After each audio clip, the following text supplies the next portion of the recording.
పవిత్రీకరణ అనే ఈ ప్రక్రియలో సంఘ ఐక్యత చాలా కీలకమైనది అనే విషయాన్ని గురించి మనం తెలుసుకుందాం. పవిత్రీకరణలో చాలా సంగతులను గురించి మాట్లాడాం. మన వ్యక్తిగతంగా మనము దేవుని యొక్క సన్నిధిలో చేయవలసినవి చాలా ఉన్నాయి.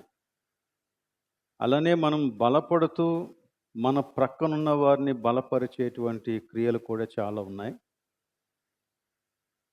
అదే కోవలో క్రైస్తవ సంఘం యొక్క ఐక్యత కూడా చాలా అవసరం.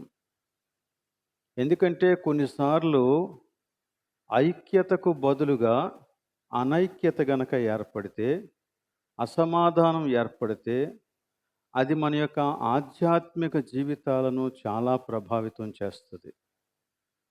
అంతవరకు మనం వ్యక్తిగతంగా ప్రభు యొక్క సన్నిధిలో ఎంతో పశ్చాత్తాపంతో ప్రభు సన్నిధిలో మన పాపాలన్నీ ఒప్పుకొని, మన జీవితాన్ని బాగు చేసుకోని, అలాగా ప్రభు సన్నిధిలో ఎదుగుతూ ఉన్నటువంటి మనం, సంఘంలోని అనైక్యతకు సంబంధించినటువంటి ప్రభావంతో నశించిపోయే ప్రమాదం కూడా చాలా ఉంది. అంటే చాలా జాగ్రత్తగా ఆలయం వరకు వచ్చి, ఆలయంలో నుండి తిరిగి వెళ్ళినప్పుడు ఇంకొంచెం ఎదిగి వెళ్ళాల్సింది పోయి, ఉన్న ఆధ్యాత్మికతను కూడా మనం పోగొట్టుకొని వెళ్తే, అది నిజంగా చాలా భయంకరమైనటువంటి విషయం.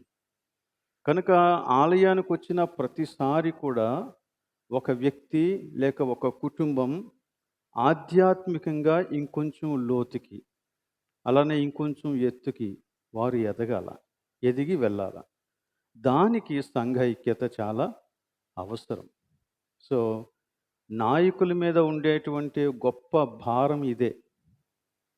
వారు ఎంత పని చేశారు, ఏం పని చేశారు అనే దానికంటే, నాయకులు అన్నప్పుడు నన్ను కూడా అందులో ఇంక్లూడ్ చేసుకుంటున్నాను. కాబట్టి ఎవరు మమ్మల్ని బ్లేమ్ చేస్తున్నారని అనుకోవద్దు.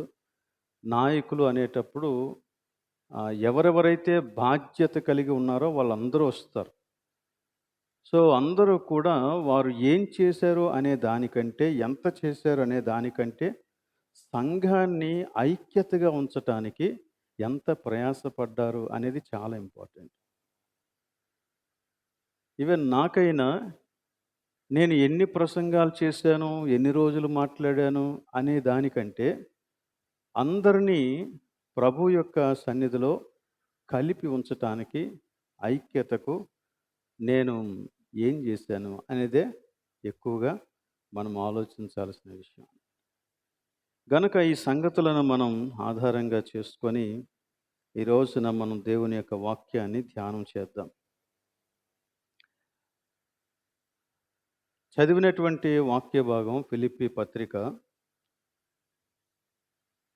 4వ అధ్యాయంలో 2, 3 వచనాలలో సంఘములో ఏర్పడినటువంటి ఒక సమస్యను పౌలు ఎత్తి చూపెడుతూ ఉన్నాడు. ఆ సమస్య ఏంటి అంటే అసమాధానం లేక అనైక్యత. ఒకసారి చదువుతాను 2, 3 వచనాలు. ప్రభువునందు ఏక మనస్సు గలవారై ఉండుడని యువోదియను సుంటుకేను బతిమాలుకొనుచున్నాను. అవును, నిజమైన సహకారి ఆ స్త్రీలు క్లెమెంతుతోనూ నా ఇతర సహకారులతోనూ సువార్త పనిలో నాతో కూడా ప్రయాసపడినవారు గనుక వారికి సహాయము చేయుమని నిన్ను వేడుకొనుచూ ఉన్నాను.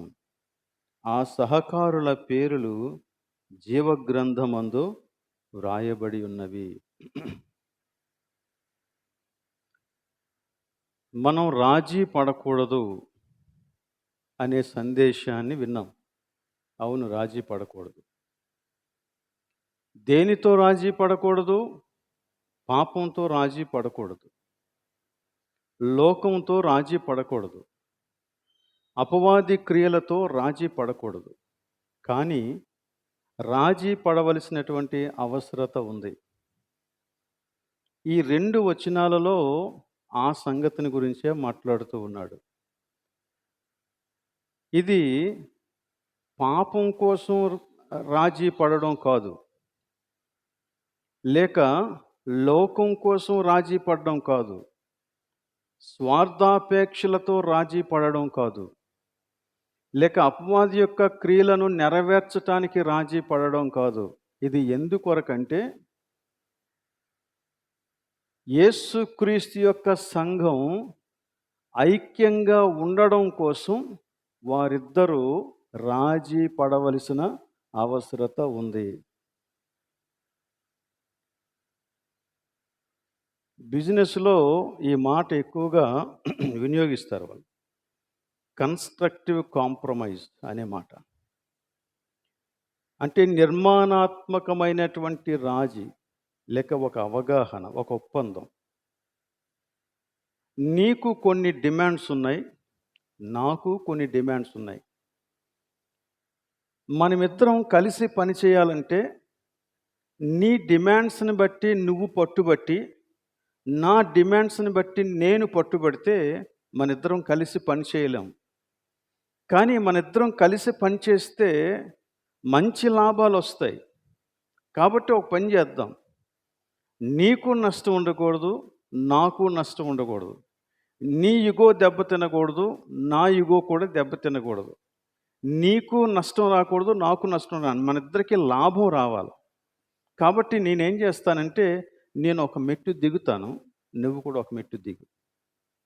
మనం ఒక అవగాహనకు వద్దాం, ఒక అగ్రిమెంట్ చేద్దాం అని వారు కాంప్రమైజ్ అవుతారు. ఆ కాంప్రమైజ్‌ని కన్‌స్ట్రక్టివ్ కాంప్రమైజ్ అని అంటారు. అంటే అది వారి యొక్క బిజినెస్‌ని అభివృద్ధి పరుచుకోవటానికి వారు చేసేటువంటి ఒక ఒప్పందం, ఒక అవగాహనతో కూడినటువంటి ఒక ఒప్పందం. ఇద్దరు తగ్గుతారన్నమాట. అలా తగ్గితే ఇద్దరికీ బెనిఫిట్. అలాగనే రాజకీయాలలో కూడా ఇది జరుగుతూ ఉంటుంది. దాన్నే మనం సీట్లు సర్దుబాటు ఇలాంటివి అంటూ ఉంటారు కదా. అవన్నీ ఏంటంటే నీకు ఉంది బలం, నాకు ఉంది బలం. కానీ మనం ఇద్దరం కలిస్తే మనం ఈ దేశాన్ని పరిపాలించవచ్చు, రాష్ట్రాన్ని పరిపాలించవచ్చు. కాబట్టి మనం కలుద్దాం. కానీ కలవాలంటే నీ డిమాండ్స్ నీకున్నాయి, నా డిమాండ్స్ నాకున్నాయి. కాబట్టి మనం ఒక అగ్రిమెంట్‌కి రావాలా. నువ్వు కొన్ని తగ్గు, నేను కొన్ని తగ్గుతాను. మనం ఒక అండర్‌స్టాండింగ్‌కి వద్దాం అని మాట్లాడుతాం. అవన్నీ వేరు గాని ఇక్కడ క్రైస్తవ సంఘం యొక్క ఐక్యతను కాపాడటానికి విశ్వాసులు వారి యొక్క మంకు పట్టు నుండి తగ్గితేనే తప్ప సంఘం యొక్క ఐక్యతను కాపాడలేరు. ఇక్కడ జరుగుతున్నటువంటి సంగతి అదే. ఈ ఫిలిప్పీ సంఘంలో ఇద్దరు వ్యక్తులు ఉన్నారు. వారిద్దరి పేర్లు యువోదియా, సుంటికే. ఇద్దరు ఆడోళ్ళే. ఆడోళ్ళని మనం ఆడోళ్ళని చిన్నచూపు చూడాల్సిన పని లేదు. ఇలాంటి గొడవలు మగవాళ్ళ మధ్య కూడా జరుగుతూ ఉంటాయి. ఒక యువోదియా, సుంటికే వీరిద్దరు కూడా రక్షింపబడినటువంటి వారే, సామాన్యమైన వ్యక్తులు కాదు. ఎందుకంటే వారి పేర్లు జీవగ్రంథములో వ్రాయబడి ఉన్నవి అని పౌలు చెప్పాడు క్లియర్గా. వారి పేర్లు జీవగ్రంథములో వ్రాయబడ్డాయని. అంతేకాదు వారు సువార్త పనిలో చాలా చురుకుగా పని చేసినటువంటి వారు, ప్రయాసపడినటువంటి వారు అని మాట్లాడుతూ ఉన్నాడు. వారు నాతోనూ, క్లెమెంతుతోనూ, ఆ ఇతర సహకారులతోనూ కలిసి సువార్త పనిలో ప్రయాసపడ్డారు అని మాట్లాడుతున్నారు. తర్వాత వారందరూ ఒకటే టీంలో పనిచేశారు. అందరూ ఒకటే టీం. పౌలు సువార్త దండయాత్రకు వెళ్తూ ఉంటే ఆయనతో పాటు మరికొంతమంది కలిసి పనిచేశారు. ఆ టీంలో వీరిద్దరూ కూడా ఉన్నారన్నమాట.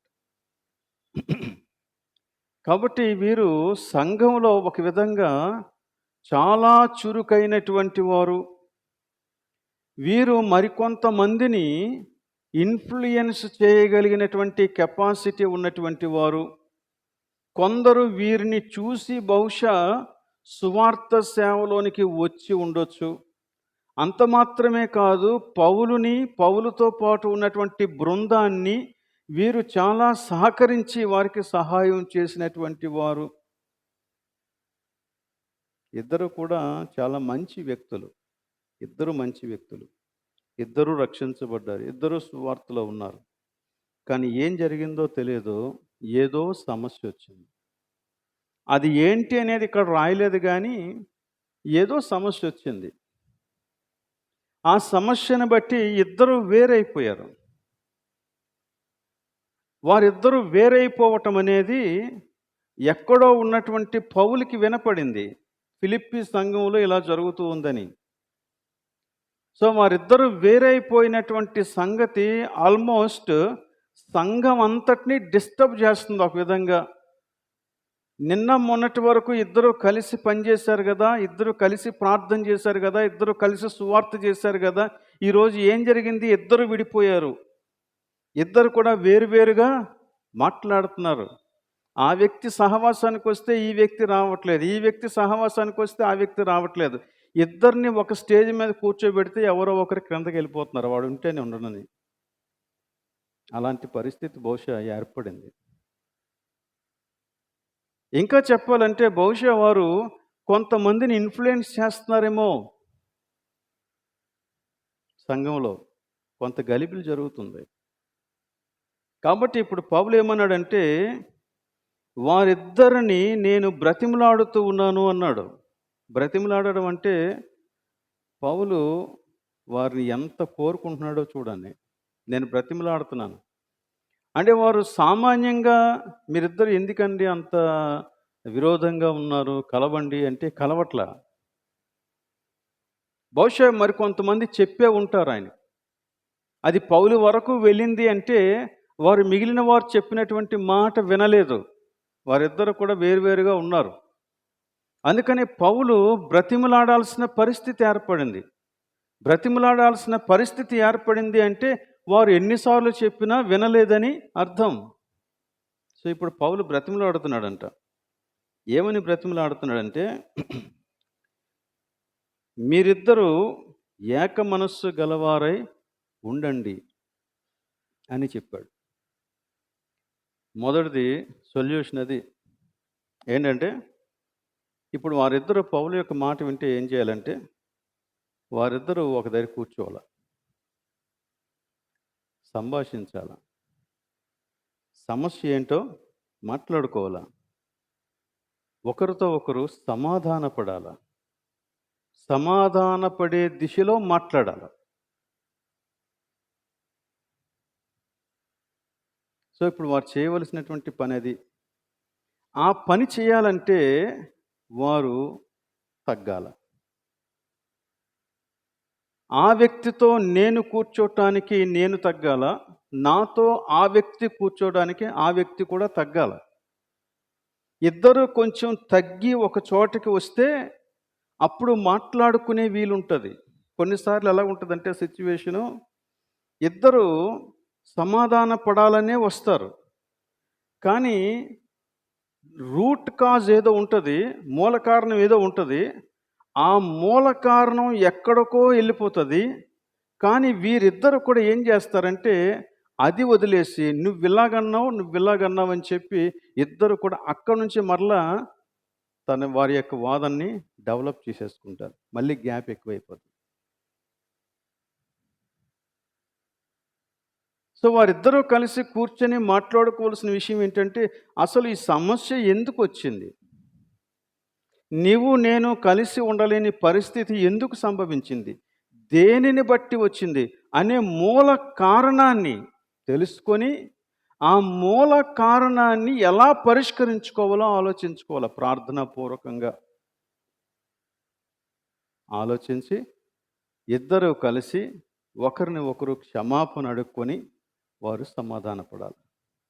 అది జరిగితేనే కానీ వారిద్దరూ సమాధానపడరు. వారిద్దరూ సమాధాన పడకపోతే సంఘమే చీలిపోయే ప్రమాదం ఉంది. ఎన్నో సంఘాలలో అలాంటి దుష్ఫలితాలని మనం చూస్తూ ఉన్నాం. సరే కానీ ఇక్కడ జరుగుతున్న విషయం ఏంటంటే వారిద్దరూ కలిసి కూర్చోటానికి ఇష్టపడడం లేదు. కాబట్టి ఇప్పుడు పౌలు ఇంకొకరి సహాయాన్ని కోరుతూ ఉన్నాడు. అతని పేరేంటో తెలీదు. కానీ మూడవ వచనంలో ఇలా మాట్లాడాడు. అవును, నిజమైన సహకారి అని ఒక సేవకుని గురించి మాట్లాడుతున్నాడు. ఫిలిప్పీ సంఘంలో మాట్లాడుతూ, సహకారి, ఆ స్త్రీలు క్లెమెంతుతోనూ నా ఇతర సహకారులతోనూ సువార్త పనిలో నాతో కూడా ప్రయాసపడ్డారు గనుక వారికి సహాయం చెయ్యి. అంటే నువ్వు ఇనిషియేట్ తీసుకొని వారిద్దరి దగ్గరికి వెళ్ళి వారిద్దరితో మాట్లాడి వారిద్దరిని ఒక దగ్గరికి తీసుకొని వచ్చి వారికి సహాయం చేయి, వారిద్దరూ సమాధాన పడేలాగా అని మాట్లాడుతున్నాడు. సో దీనికి ఈ ఏర్పాటుకి నేను అందుకనే రాజీ అనే మాట ఉపయోగించుకుంటున్నాను. కాంప్రమైజ్ అనే మాట వినియోగిస్తున్నాను. ఇది కన్స్ట్రక్టివ్ కాంప్రమైజ్ అని నేను మాట్లాడుతున్నాను. ఎందుకంటే ఇక్కడ ఎవరి మట్టుకు వారు భీష్మించుకొని కూర్చుంటే, మంకు పట్టుబడితే సమాధానం రాదు. తగ్గాల, తగ్గి మాట్లాడాలి. కొన్నిసార్లు కొన్ని విషయాలు వదిలేసుకోవటానికి ఇష్టపడాలి. ఎందుకంటే ఇష్యూస్ రానంత వరకు బాగుంటుంది. వచ్చిన తర్వాత కోపావేశాలలో ఎవరు ఏం మాట్లాడతారో కూడా తెలియదు కొన్నిసార్లు. ఎందుకంటే ఇష్యూ వచ్చిన తర్వాత మీ ఇద్దరి మధ్య ఉండదు సమస్య. సమస్య ఇంకో నలుగురికి చుట్టుకుంటుంది. ఆ మిగిలిన వారు కూడా లైట్కి పురుగులు ఎలాగైతే అట్రాక్ట్ అవుతాయో అలాగా సమస్యలు వచ్చినప్పుడు అట్రాక్ట్ అయిపోతారు. అయిపోయి మనిషి ఒక మాట పడేస్తూ ఉంటారు. ఆ వాటిని పట్టుకొని మనం ఇంకా రేగిపోతూ ఉంటాం. కొన్నిసార్లు మాట పడడానికి తల వంచాలి. కొన్నిసార్లు అవతల వ్యక్తి ఒకవేళ మనల్ని కోపపడితే దానికి రియాక్ట్ అవ్వకూడదు. కొన్ని వదిలేసుకోవాలి. కొన్ని ప్రివిలేజెస్ని వదిలేసుకోవాలి. కొన్ని నీకు న్యాయంగా నేను మాట్లాడింది చాలా న్యాయమండి, నేనెలా తగ్గుతాను? నువ్వు న్యాయంగా మాట్లాడినా తగ్గిపో. కారణం ఏంటంటే అసలు విషయం ఇంకోటి ఉంది. అదేంటి? సంఘం యొక్క ఐక్యత దెబ్బతినకూడదు. సంఘం యొక్క ఐక్యత గనక దెబ్బతింటే ఏ దేవుని పేరునైతే నువ్వు పని చేయటానికి ముందుకొస్తూ ఉన్నావో ఆ దేవుని పేరే నువ్వు అవమానపరుస్తూ ఉంటావు. మన యొక్క స్వంత వైఖరితో. సంచేత ఈ విషయాలను గురించి మనం ఆలోచించాలి. ఈ పవిత్రీకరణ అనే ఈ ప్రక్రియలో అందుకే సంఘ ఐక్యత చాలా కీలకమైనది. చాలా కీలకమైనది. మనం తగ్గితేనే తప్ప ఈ విధమైనటువంటి అవగాహన, సమాధానం మనకి వచ్చే అవకాశం లేదు. అంచేత మనము తగ్గి ఈ విషయాల్లో ఆలోచించాలి. మన మధ్య యాక్చువల్‌గా పెద్ద పెద్ద థియలాజికల్ డిబేట్స్ ఏమీ జరగవు. జరుగుతాయా? అలాగేం జరగవు. సిద్ధాంతపరమైన భేదాల గురించి మనం ఏం మాట్లాడుకోం. సిద్ధాంతాల గురించి కొట్టుకోం. మన మధ్య వచ్చేవన్నీ కూడా చిన్న చిన్న భేదాభిప్రాయాలు అంతే. పౌలు కూడా చెప్పాడు కొరింథీ సంఘంతో మాట్లాడుతున్నప్పుడు, మీ మధ్య భేదాభిప్రాయాలు లేక భిన్నాభిప్రాయాలు ఉండక తప్పదు, వస్తాయి. సో చిన్న చిన్న భేదాభిప్రాయాలు, నువ్వొక అభిప్రాయం చెప్తావు, నేను ఒక అభిప్రాయం చెప్తాను, అది కామన్. అది ఆ రెండింటిని మనం కలిపి దేవుని యొక్క వాక్యంతో ఏకీభవించినప్పుడు మనం ఖచ్చితంగా అందులో ఒక శ్రేష్టమైనటువంటి దాంతో ఏకీభవించాలి. అక్కడ అభిప్రాయం నువ్వు చెప్పావా నేను చెప్పానా అనేది కాదు. మనము దేవుని చిత్తాన్ని నెరవేర్చగలుగుతున్నామా? లేదా? అనే దానికి సరెండర్ అవ్వాలన్నమాట. నేను చెప్పాను గాబట్టి అదే జరగాలి అనేటువంటి మంకుపట్టు మనకి ఉండకూడదు. మనం విడిచిపెట్టాలి కొన్నిసార్లు. ఎందుకు విడిచిపెట్టాలంటే, దేవుని యొక్క చిత్తాన్ని జరిగించడానికి విడిచిపెట్టాల. దేవుని యొక్క సంఘం యొక్క ఐక్యత కోసం విడిచిపెట్టాలి. దేవుణ్ణి మహిమపరచడం కోసం విడిచిపెట్టాల్సొస్తది. సో, విడిచిపెట్టవలసిన అవసరత ఎంతైనా ఉంది. సో, ఈ విషయాన్ని గురించి మనం ఇంకొంచెం ముందుకెళ్ళి మరికొన్ని సంగతులు ఆలోచన చేద్దాం. ఒక మిషనరీ గారు ఇలానే ఒక భారతదేశం లాంటి ఒక దేశానికి వెళ్ళి ఆయన సేవ చేస్తూ ఉన్నాడు. ఆయన, తన భార్య ఇద్దరూ కలిసి. వారు ఒక ఆలయాన్ని కట్టారంట. ఒక మందిరం కట్టారు. మందిరం కట్టారు. ఇనీషియల్‌గా వారికి ఎక్కువ డబ్బులు లేకపోవటం వలన బెంచీలేయలేదు. కుర్చీలు వేయలేదు. వాళ్ళేం చేశారంటే చాపలేశారు. ఆ దేశంలో ఉన్నటువంటి కల్చర్‌లో కూడా ఎక్కువ శాతం కిందన కూర్చొని దేవుణ్ణి ఆరాధించేటువంటి కల్చరు ఉంది. ఇప్పుడు మనకి కూడా అలాగనే కదా! కొన్ని కొన్ని టెంపుల్స్‌కి మనం వెళ్తే ఎక్కడ కుర్చీలు, బెంచీలు ఉండవు. అందరూ కిందనే కూర్చుంటారు. సో, కనుక అలాంటి కల్చరే గాబట్టి ఇది కూడా మంచిదే అని అనిపించి వాళ్ళు అలాగనే వదిలేశారు. కానీ తర్వాత కొన్ని రోజులకంట కొంతమంది కిందని కూర్చోలేకపోతున్నాం, బెంచీలు కావాలి అని మొదలుపెట్టారంట. సో, వీరు కొంతవరకు వ్యతిరేకించారు. వద్దు, ఎందుకు, ఇదే బావుంది. దేవుణ్ణి ఆరాధించినప్పుడు క్రిందన కూర్చుంటేనే మనం చక్కగా మోకాళ్ళేయటానికి, ప్రార్థన చేయటానికి, సహవాసం అంతా బావుంది. ఇదే బావుంది అనేసి వాళ్ళు చాలా కాలం చెబుతూ వచ్చారట. అయితే వారు విదేశీ మిషనరీలు కాబట్టి వారు అప్పుడప్పుడు సెలవు మీద వెళ్తా ఉంటారు గదా! అలాగనే ఒక 1 ఇయర్ పైనే వారు సెలవు మీద వారి దేశానికెళ్లారంట. తిరిగి వచ్చే సమయానికి ఆలయంలో అన్నీ బెంచీలున్నాయి. వీళ్ళకి మతిపోయిందట. అరే! మేమింత చెప్పెళ్ళాం, వీళ్ళు బెంచీలేశారు. అప్పుడు ఆ మిషనరీ గారికి చాలా ఆవేశం వచ్చిందంట. ఆవేశం వచ్చి కొంతమందిని పిలిచి మాట్లాడాలనుకున్నాడంట. ఇలాంటి సంస్కృతి మనం పాటించకూడదు. దీన్ని మనం వ్యతిరేకించాలా అని మాట్లాడాలనుకున్నాడట. అనుకోని దేవుని సన్నిధిలో మోకాళ్ళేసి ప్రార్థన చేస్తా ఉంటే దేవుడు మాట్లాడాడట.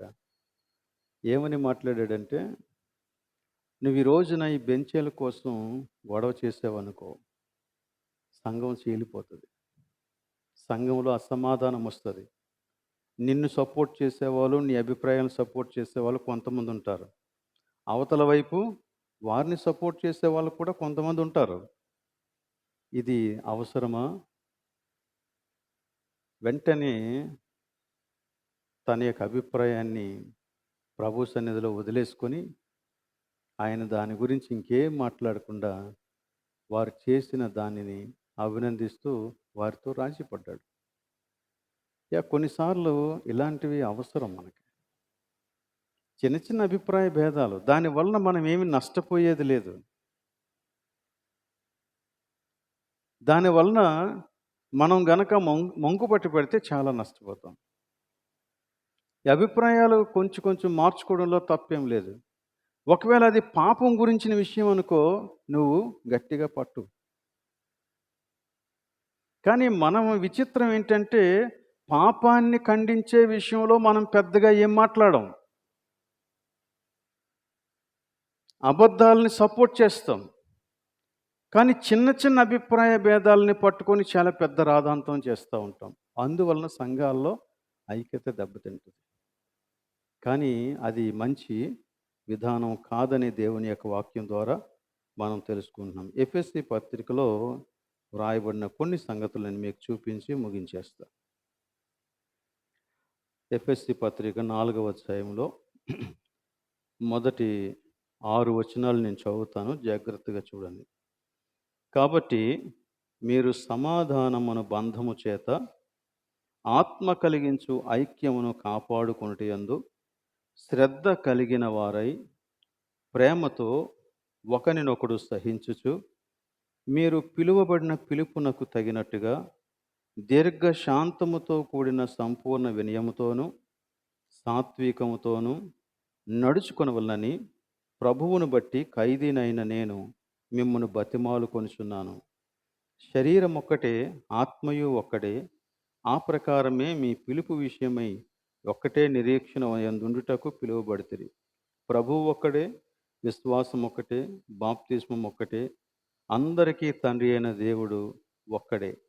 ఆయన అందరికీ పైగా ఉన్నవాడై అందరిలోనూ వ్యాపించి అందరిలో ఉన్నాడు.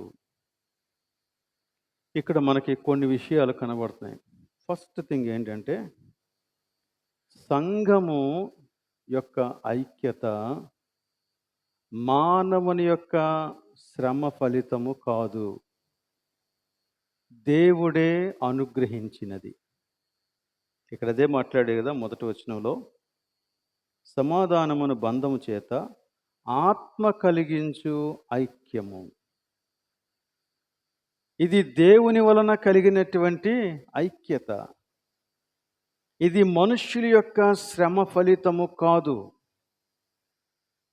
నేను సంఘాన్ని ఏర్పరచటానికి, సంఘం యొక్క ఐక్యతను ఏర్పరచటానికి నేనేమీ చేయలేదు, దేవుడే చేశాడు. ఎలా అంటే, దేవుడు మనలో ప్రతి వ్యక్తిని కూడా క్షమించి తన రక్తము చేత కడిగి పవిత్రపరిచి ఆయన మనలను ఒక దగ్గరికి చేర్చాడు సహవాసంలోని. ఆ విధంగా మనమందరం సంఘంలోనికి వచ్చాం. ఇది ఎవరి యొక్క ఎఫర్ట్ కాదు, కేవలం దేవుడు అనుగ్రహించినటువంటి వరం ఇది, క్రైస్తవ ఐక్యత. సో కాబట్టి ఈ ఐక్యత మీద దాడి జరుగుతుంది. దాడి ఎలా జరుగుతుందంటే, లోపల నుండి జరుగుతుంది, బయట నుండి కూడా జరుగుతుంది. లోపల నుండి ఎలా జరుగుతుంది? మనలో ఉన్నటువంటి భిన్నాభిప్రాయాల ద్వారా జరుగుతుంది సంఘాన్ని చీల్చేటువంటి దాడి. బయట నుండి ఎలా జరుగుతుంది? అపవాది యొక్క శక్తులు సంఘం మీద దాడి చేసి వారి మధ్య ఉన్న ఐక్యతను చీల్చటానికి ప్రయత్నం చేస్తూ ఉన్నారు. కానీ అపవాది బయట నుంచి ఎలా పనిచేయగలడంటే, లోపల ఉన్నటువంటి మన యొక్క భిన్నాభిప్రాయాలని ఆధారంగా చేసుకునే పనిచేస్తాడు. ఎప్పుడైతే మన ఇద్దరి మధ్య చిన్న అభిప్రాయ భేదం వచ్చిందో దాన్ని ఇన్ఫ్లుయెన్స్ చేస్తాడు అన్నమాట. కనుక లోపల నుండి వచ్చినటువంటి దాడినైనా బయట నుండి వచ్చినటువంటి దాడినైనా మనం నిర్వీర్యం చేయాలి అంటే మనము ఐక్యంగా ఉండటమే దానికి సరైనటువంటి పరిష్కారం. అందుకే ఒకరిని ఒకరు అంగీకరించటం, ఒకరిని ఒకరు క్షమించుకోవటం, ఒకరిది ఒకరు వినటం, ఒకరు బోధించుకోవటం, ఇవన్నీ ఎందుకు అవసరం అంటే అందుకే అవసరం, సంఘం యొక్క ఐక్యత కాపాడబడటం కోసం. అంతేగాని మన యొక్క టాలెంట్స్ని నిరూపించుకోవటానికి కాదు, మన యొక్క జ్ఞానాన్ని నిరూపించుకోవటానికి కాదు, మన యొక్క స్మార్ట్నెస్ని నిరూపించుకోవటానికి కాదు, మన యొక్క యోగ్యతలను నిరూపించుకోవటానికి కాదు. దేని కొరకంటే సంఘం యొక్క ఐక్యతను కాపాడటానికి. కనుక ఈ ఐక్యత దేవుడే అనుగ్రహించిన ఈ ఐక్యత మీద జరుగుతున్నటువంటి దాడి చాలా విపరీతంగా ఉందండి. సంఘాన్ని చీల్చటానికి, మనుష్యులను వేరు చేయటానికి, ముఖ్యంగా విశ్వాసులను వేరు చేయటానికి, వారు ఒక అభిప్రాయానికి లేక ఒక మనస్సుకి రాకుండా చేయటానికి వాడు ఎన్ని ప్రయత్నాలైనా చేస్తాడు. వాడి యొక్క ప్రయత్నాలు ఫలించాలి అంటే మనం అవకాశం ఇవ్వాలి. మనం అవకాశం ఇస్తేనే తప్ప వాడేం చేయలేడు. అందుకే అపవాదికి చోటు ఇయ్యకుడి అని మాట్లాడాడు. అపవాదికి చోటు ఇయ్యకుడి. ఓకే, ఇక్కడ మన బాధ్యత ఏంటి? ఐక్యతను కాపాడుట. చూడండి ఇక్కడ ఏమన్నాడో. 4వ అధ్యాయం మొదటి వచనం కంటిన్యూషన్. మీరు సమాధానమున బంధం చేత ఆత్మ కలిగించు ఐక్యమును కాపాడుకొనుట యందు శ్రద్ధ కలిగిన వారై. కాపాడుట మన బాధ్యత. అనుగ్రహించిన వాడు దేవుడు, మనల్నందరినీ ఒక చోటికి తీసుకొని వచ్చిన వాడు దేవుడు. కానీ ఈ ఐక్యతను కాపాడేటువంటి బాధ్యత దేవుడు మనకే అప్పగించాడు. ఇది దేవుడు అనుగ్రహించిన ఐక్యత కాబట్టి ఈ ఐక్యతను చెడిపోకుండా కాపాడవలసిన బాధ్యత నీ మీద ఉంది. ప్రతి విశ్వాసికి, ప్రతి సంఘ సభ్యునికి ఉంది. అలా కాపాడడానికి ఇక్కడ 5 సంగతులు చెప్పాడు. పంచ లక్షణాలు. నీ చేతి నిండా ఉండాల్సిన లక్షణాలను గురించి మాట్లాడాడు. ఏంటి ఆ లక్షణాలన్నీ? 3వ వచనంలో రాశాడు.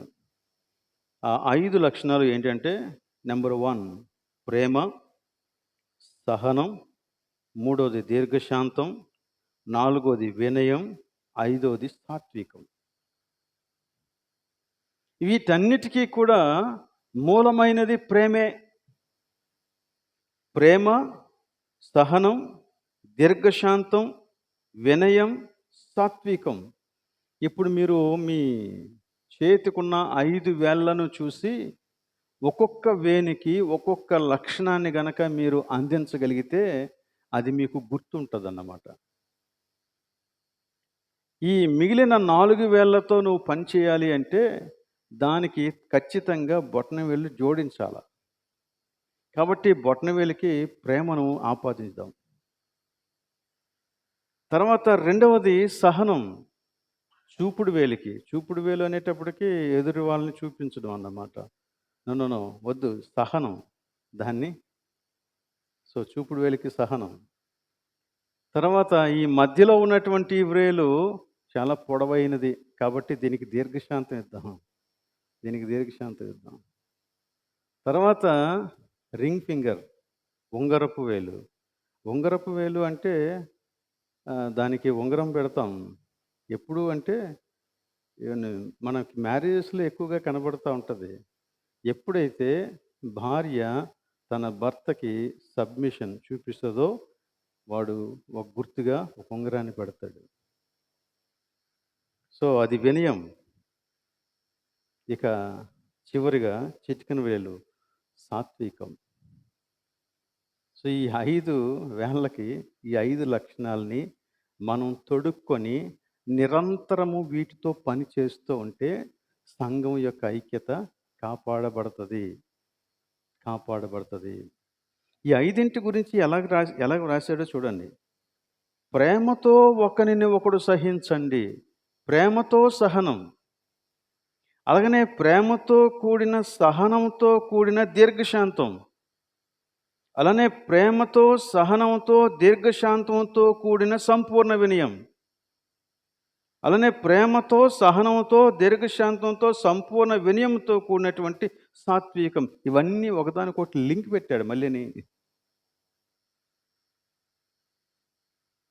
ఆ విధంగా సంఘం యొక్క ఐక్యతను కాపాడాలి. సంఘంలోనికి మనం వచ్చినప్పుడు మన ఇండివిజువాలిటీ మనకు ఉంటుంది. అంటే మన వ్యక్తిత్వం మనకు ఉంటుంది, మన గుర్తింపు మనకు ఉంటుంది. కానీ మనం మన యొక్క ఇండిపెండెన్స్ని వదిలేయాల, డిపెండెంట్ అవ్వాలా. ఈ రెంటికి చాలా తేడా ఉంది. ఇండివిజువాలిటీకి ఇండిపెండెన్స్. ఉదాహరణకి నా చెయ్యి ఉంది. నా చేతిలో 5 వేళ్ళు ఉన్నాయి. ప్రతి వేనికి దాని యొక్క గుర్తింపు ఉంది. నా వేలు నా చెయ్యి కాదు, నా వేలు నా భుజము కాదు. కానీ నా వేలు పని చేయాలంటే నాకు భుజము యొక్క సహకారము కావాలా, చెయ్యి యొక్క సహకారం కావాలా, లోపల ఉన్నటువంటి నరాలు, కీళ్ళు అన్నీ సహకరిస్తేనే నా వేలు పనిచేస్తుంది. That is dependency. సో దేనికది ఇండిపెండెంట్‌గా పనిచేయటానికి లేదు. ఈ శరీరంతో ఈ శరీరంతో సంఘాన్ని పోల్చాడు. సంఘము అంటే ఇది ఒక ఆర్గనైజేషన్ కాదు, ఆర్గానిజం అన్నారు పెద్దలు. ఇది ఒక సంస్థ కాదు, ఒక సంస్థని నడిపించినట్లుగా సంఘాన్ని నడిపించకూడదు. సంఘం అనేది జీవము కలిగినటువంటి దేవుని సంఘం. ఇది జీవము కలిగినటువంటిది, అందుకే ఆర్గానిజం అన్నారు. ఈ జీవము కలిగినటువంటి ఈ దేహంలో ప్రతీదీ దానికి యొక్క ప్రత్యేకమైన గుర్తింపు ఉంటుంది ప్రతి అవయవానికి. కానీ ఏ అవయవం కూడా ఒకదానికి ఒకటి వ్యతిరేకంగా పని చెయ్యవు. అన్నీ చాలా చక్కగా ఒక ఐక్యతతో పనిచేస్తాయి. ఇక్కడ మనం చెప్పేది యూనిటీ, యూనిఫార్మిటీ కాదు. యూనిఫామ్ అంటే అన్నీ ఒకలాగా ఉండడం. ఉదాహరణకి స్కూల్ డ్రెస్సులు అందరూ బ్లూ అండ్ వైట్ వేయాలంటే బ్లూ అండ్ వైట్ అందరూ వేస్తారు, దాన్ని యూనిఫామ్ అంటారు. అందరూ ఒకలాగానే కనబడతారు. కానీ సంఘంలో యూనిఫామిటీ గురించి మాట్లాడడం లేదు, యూనిటీ గురించి మాట్లాడుతున్నారు. నీ వ్యక్తిత్వం నీకుంది, నీ అభిప్రాయం నీకుంది, నీ గుర్తింపు నీకుంది. కానీ నీవు నేను కలిసి జీవించటానికి, ఒకరి మీద ఒకరు ఆధారపడి జీవించటానికి దేవుడు మనలను ఇక్కడికి తీసుకొచ్చాడు. కనుక మనలో ఏ ఒక్కరం కూడా నాకు ఒక వ్యక్తిత్వం ఉంది కాబట్టి నాకు ఇష్టం వచ్చినట్లుగా నేను చేస్తాను అని చెప్పడానికి లేదు. నువ్వు నేను కలిసి పనిచేయాలి. అందుకనే దీన్ని దేహం అన్నారు, సంఘాన్ని అందుకే దేహం అన్నారు, సంస్థ అనలేదు, దేహం అన్నారు. సో దేహంలో బాసిజం ఉండదు, ప్రతి అవయవము దాని పని చేస్తుంది. ఏది కూడా నేను చిన్నదాన్ని లేకపోతే నేను పెద్దోడిని అని ఫీల్ అవ్వదు. నా దేహంలో నా చెయ్యి నాకు ఎంత విలువైందో నా కాలు కూడా అంతే విలువైనది. నా చెయ్యి పైన ఉంది కాబట్టి దీనికి ఎక్కువ విలువ, కాలు కింద ఉంది కాబట్టి దానికి తక్కువ విలువ లేదు. నా చేతికి దెబ్బ తగిలితే నేను ఎంత కేర్ తీసుకుంటానో నా కాలుకి దెబ్బ తగిలినా నేను అంతే కేర్ తీసుకుంటాను. నా చేతికి దెబ్బ తగిలినా ఆ నొప్పి నేను గ్రహించగలుగుతాను, నా కాలుకి దెబ్బ తగిలినా ఆ నొప్పి నేను గ్రహించగలుగుతాను. ఐ నో ఇట్, నేను ఫీల్ అవుతాను. బట్ ఆర్గనైజేషన్ అన్నప్పటికీ ఒక బాస్ ఉంటాడు, ఆ బాస్ ఆజ్ఞలు జారీ చేస్తాడు. కిందోడు ఎన్ని పాటలు పడినాడు అనవసరం, నువ్వు పని చేసావా లేదా అంతే కావాలి వాడికి ఆర్గనైజేషన్లో. బట్ క్రీస్తు దేహంలో అది కాదు, అలా ఉండదు. గనుక ఈ ఐక్యత వేరు. అలాంటి ఐక్యతను గురించి దేవుని యొక్క వాక్యం మాట్లాడుతూ ఉంది. ఇది సజీవ దేహం, ఇది సజీవ దేహం, జీవము కలిగిన దేవుని సంఘం. ఇందులో విలువలు చాలా అవసరం, అలాగనే లక్షణాలు చాలా అవసరం.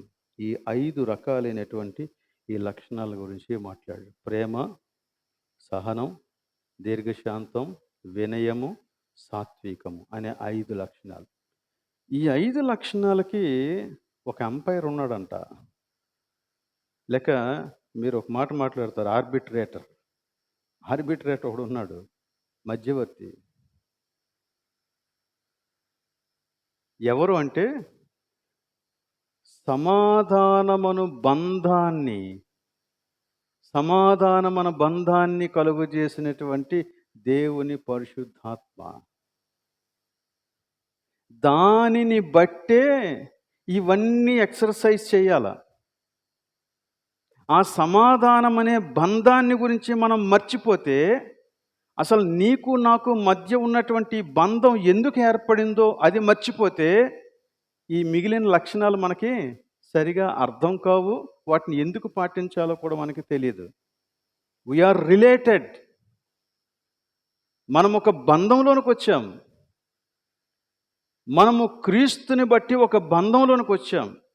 యేసు క్రీస్తు యొక్క రక్తాన్ని బట్టి ఒక బంధంలోనికి వచ్చాం. యేసుక్రీస్తు యొక్క సిలువను గురించి ఇంత ధ్యానం చేసిన తర్వాత కూడా నీవు నేను ఇద్దరం ఒకటే బంధంలోకి వచ్చామన్న సంగతి మర్చిపోతే ఇక ఈ ప్రేమ, సహనం, దీర్ఘశాంతం ఇవన్నీ కూడా పనిచేయవిక. పనిచేయది అవసరం. సో, సంఘ ఐక్యతకు ఇవన్నీ కావాలా. ఇవన్నీ కూడా కావాలి. ఆ తర్వాత అసలు ఈ ఐక్యత మనం ఉండాలి అంటే దేవుడు మనల్ని పిలిచినటువంటి పిలుపుని గురించే మాట్లాడుతూ ఉన్నాడు. ఈ ఐక్యతకు ఆధారంగా ఉండేటువంటి కొన్ని విషయాల గురించి మాట్లాడాడు ఇక్కడ. 4, 5, 6 వచనాల్లో మాట్లాడాడు. శరీరం ఒక్కటే, ఆత్మయు ఒక్కడే, నిరీక్షణ ఒక్కటే, ప్రభువు ఒక్కడే, విశ్వాసం ఒక్కటే, బాప్తిస్మం ఒక్కటే, తండ్రి అయిన దేవుడు ఒక్కడే అని 7 సంగతులు మాట్లాడాడు. అవి మీరు ఇంటికెళ్ళి చదువుకోండి. మీకు అర్థమవుతుంది. మనకందరికీ విశ్వాసం ఒకటే, బాప్తిస్మం ఒకటే, ప్రభువు ఒక్కటే, దేవుడు ఒక్కడే, ఆత్మ ఒకటే, శరీరం ఒకటే, అనగా సంఘం ఒకటే, ఎవ్రీథింగ్. కాబట్టి మనం ఒకటిగా ఉండాలి. ఒకటిగా ఉండాలి. సో, ఇది సంఘం యొక్క ఐక్యత. దీనిని మనం కాపాడుకోవాలి. కాపాడుకోవడానికి మనం తగ్గాల. అందుకే కన్‌స్ట్రక్టివ్ కాంప్రమైజ్, నిర్మాణాత్మకమైన రాజీ అవసరం. నేను తగ్గాల. నేను కొంచెం కోల్పోవటానికి ఇష్టపడాల. మనిద్దరం కలిసి ప్రభు యొక్క మహిమ కోసం తగ్గిపోవాలి. పని చేయాల. దేవునికి మహిమ తీసుకొని రావాలి. సో, సంఘ ఐక్యతను అలా కాపాడుతూ మనం దేవుణ్ణి మహిమపరచాలని నేను కోరుతూ ఉన్నాను. దేవుడు వాక్యాన్ని దీవించునుగాక. ప్రార్థన చేద్దాం. చేసే ముందు